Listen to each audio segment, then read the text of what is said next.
कहाँ बाटे घर अकाती तोर नाम कौन जिला से बारो बोलो अपन गाम सुनो कहाँ बाटे घर अकाती तोर नाम कौन जिला से बारो बोलो अपन गाम जल लेके देव घर आइल बारा पगल आइल बारा डीजे बाजे धमाधम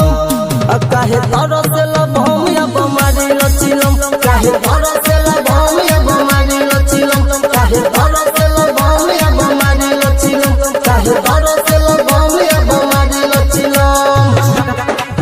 काहे तरसे लभम या काहे तरसे लभम या बमारी लचिलम ले बारो काने बकावर नंबर 1 दूध मत पियो भांग खाला भर दम नशा में तू चूर होके बोला बोलो बम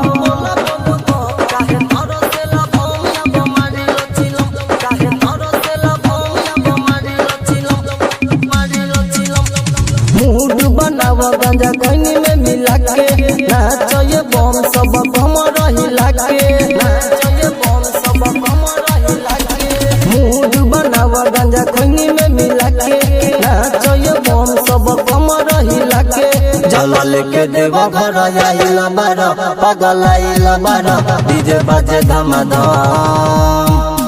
काहे तरसे लभम या बमारी लचिलम काहे तरसे लभम या बमारी लचिलम काहे तरसे लभम या बमारी लचिलम काहे तरसे लभम या बमारी लचिलम काहे तरसे लभम या काहे तरसे लभम या बमारी लचिलम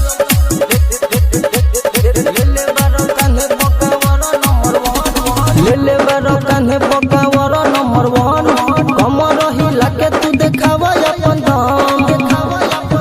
काहे तरसे लभम या बमारी लचिलम काहे तरसे लभम या बमारी लचिलम विभास पटेल कहे रही एक खेला भोला जी के बुटिया में पावर रहेला विभास पटेल कहे रही एक खेला भोला जी के बुटिया में पावर रहेला जल लेके देव घर आइल बारा पगल आइल बारा डीजे बाजे धमाधम